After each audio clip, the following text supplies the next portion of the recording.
I wanted to take a bit of time and ask you, you had another piece run up on Pro Football Network about the Raiders hiring Tom Telesco, who had been fired by the Chargers, of course, after the Raiders beat the Chargers in that 63-point beatdown in Las Vegas. Tom Telesco goes over to the Raiders, a bit of a surprise, only from the standpoint of, yes, everybody knew he interviewed twice, but Champ Kelly, Ed Dodds, of course, the assistant GM from the Colts, those were both considered sort of the favorites. And then all of a sudden on Tuesday, guess what? The Raiders hire Tom Telesco. You gave the hire a grade. You gave it a D. Let's talk through a little bit of why the Tom Telesco hire for Las Vegas might not be that great for them. What is it about Tom Telesco's 11 years at the Chargers that gives you pause for the Raiders hiring him?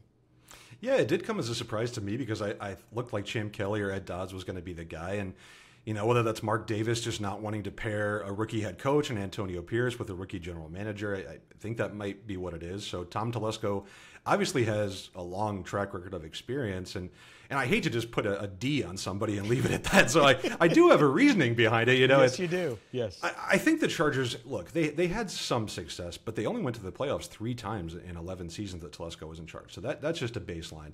He hit on some first-round picks, but it's not just first-round picks that you have to grade a general manager on. It's an entire draft class over years. If you look at some of his mid- and late-round picks, consistently missing on those picks, which in turn deprives the Chargers roster of depth. You build NFL rosters based on young, cost-controlled players on rookie contracts. The Chargers just never had that. It was totally a stars and scrubs roster. Then you would see those injury issues hit that we all know the Chargers get every single season. Every year.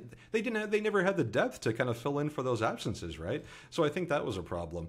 The Chargers never invested in analytics. They always have one of the lowest analytics staff in the entire NFL.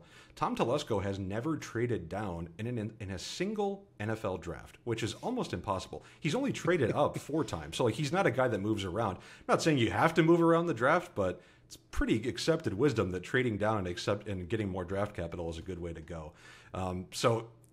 And the fact that he didn't take any time off kind of gives me worries too. Mm-hmm. Like he didn't spend a year learning. We just talked about the kind of with the coaching side, this kind of search for knowledge that coaches and teams have. Tom Telesco only took a month off, right? He didn't learn any new ideas. He didn't go to spend time with anybody else. He's going right back into an NFL job. So I'm not sure what's going to change that he goes to the Raiders. Like I'm worried that we're going to look back in a few years and the Raiders are going to kind of be this bloated mess that has cap problems and a over-the-hill roster and no depth. And I hate to say that for any Raiders fans that are excited about this Tom Telesco hire, but based on the job he did in L.A., I'm just not that excited about the hire.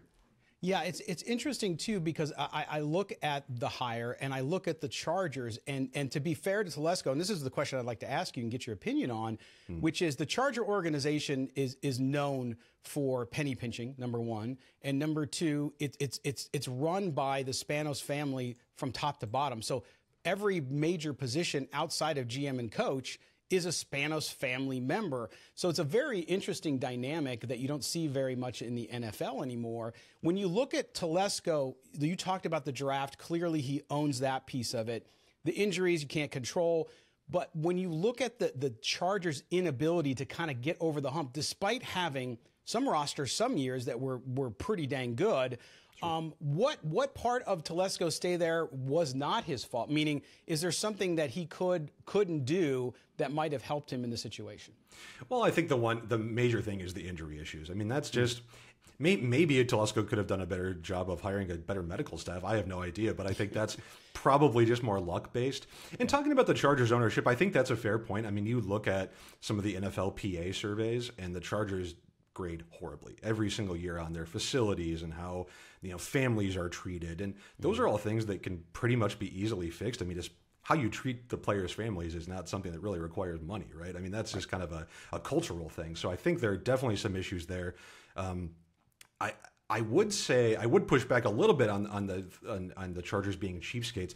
In terms of the on-the-field product, they were top 6 in cash spending last year. They're projected to be top 3 next year. I think they're willing to put the money on the field. It's just kind of those other areas around the franchise where maybe they could do maybe some more investing this offseason.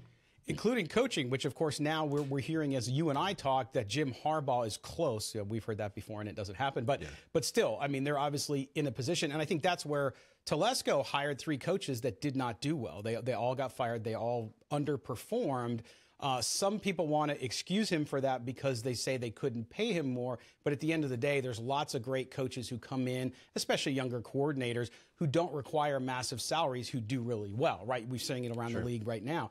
So it's an interesting mix with Tom Telesco. I think Raider fans are excited because they've not had an experienced GM. A lot of their GMs have come, I mean, from Mike Mayock who was really just in the front for John Gruden, to Reggie McKenzie. All of these people were first-time guys. Now with Tom Telesco, I think they look at that and they think, wow, okay, well, it's a little better than we've had. But it's going to be interesting to see how it all works out, especially when you have a rookie head coach as well, who's going to have to lean on some advisors to help him hire staff. So we appreciate that, and we'll revisit it with you as we get maybe towards the end of next season or after the draft, and see how Tom Telesco does. Maybe he hits on a 3rd rounder. We don't know. We'll see. Yeah, you never know. He absolutely could. Maybe he'll trade down for the first time ever. We don't know. He could totally change his stripes. That's right. Dallas, let everybody know how they can follow you in social media and also where they can read your stuff. Absolutely. I am on Twitter or X or whatever we're calling it now at Dallas D. Robinson. And I'm on Pro Football Network writing all the time about various stuff around the league. And then I also co-host our Bengals podcast at PFN. So if you've got any Bengals fans listening, come check us out on there as well. So thanks again for having me on today. All right. Dallas Robinson from Pro Football Network. We appreciate you being with us.